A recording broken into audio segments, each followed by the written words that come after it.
Well, I've got a motley assortment in front of you today with another hobby update. We've got this this weird thing. Do you remember the aquatic scenery I mentioned there before? So that's been sprayed black, ready to be sprayed or painted silver, and then I can start working on it. But yeah, more on the Shadow War terrain and stuff.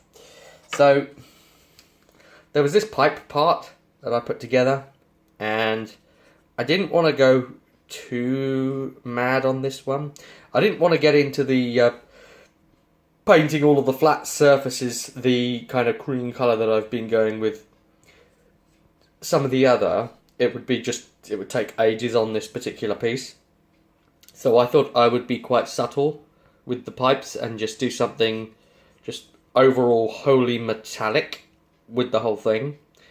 And yeah, just try and keep it overall metallic looking, that particular piece.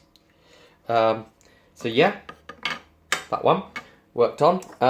And then I worked on this one, and I've pretty much highlighted this one all the way up to where I want it to be now.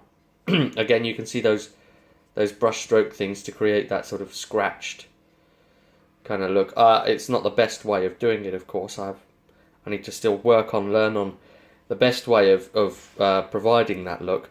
But yeah, basically, just another quick rundown on how I do that. You know, this is a weird little connective part, isn't it? Whatever the hell this bit is.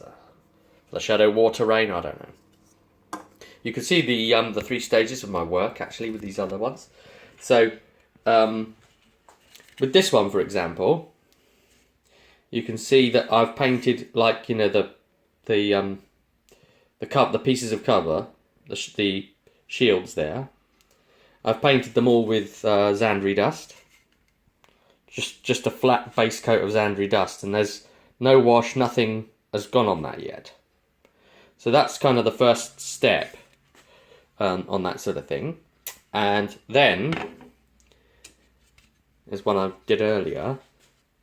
And then going in pretty bloody heavy with an Agrax Earthshade. Oh, that's really pulled poorly there, actually, really dark. But I could probably use that to my advantage. This is one of those problems with, you know, putting it on quite heavy and leaving it in one position, because it will pull and dry, all fall to one bit, and that's you sort of kind of, you know, all dark at one place where you maybe not want it dark. But yeah, you can see like it going there and there, the different places where it's a little bit thicker, a little bit darker. I can actually use that to my advantage here.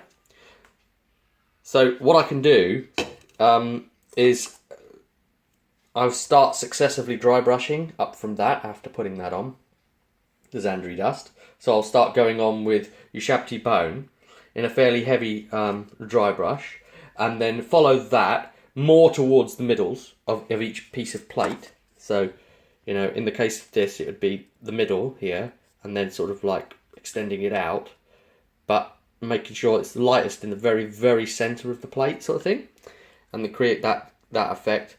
And then moving up from Ushabti Bone up into Screaming Skull and doing the dry brushing again, but very, very dry. The dry brush has to be really, really dry. Yeah, so you kind of like really having to scrape it on. This is a case if you get it wrong, you know, you're gonna have to go in with your thumb and probably take it off a bit. And I do that with those scratch bits as well, sort of try and change it around a bit.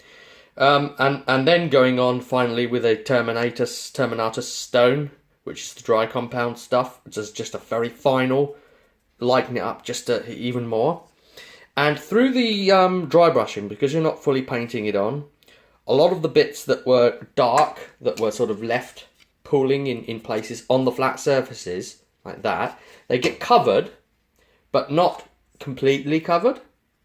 So they give you this sort of this interesting look to take away the flatness of the object.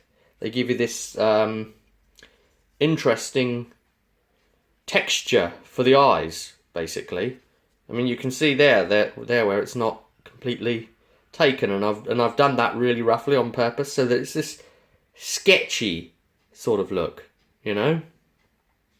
It hasn't completely taken the wash off everywhere, even on the surfaces. So I will use that to my advantage and let it have this sort of dirty look about it. This isn't, you know, a prescriptive, oh my god, this is how to paint great. This is just sort of like the way I've been doing it in my trying to work out how to do it way. This is Techmarine guy that I'm currently working on, and his basic base colours are on initially, and he's had a real heavy wash, so that's the red wash on the red paint there, which is basically red going on. It's very subtle, isn't it? Red on red, you know. If you want darker shadows on your red, you really need to be using a brown on your red, of course, but I wanted to play it safe and go on with a red wash initially on this guy. So, and then obviously Nuln Oil on the silver, because, you know, it's black, and that's, yeah. So yeah, this is another one in progress. So we'll see how he turns out. But yeah, this is all what's up to at the moment, and I'll see you at the table.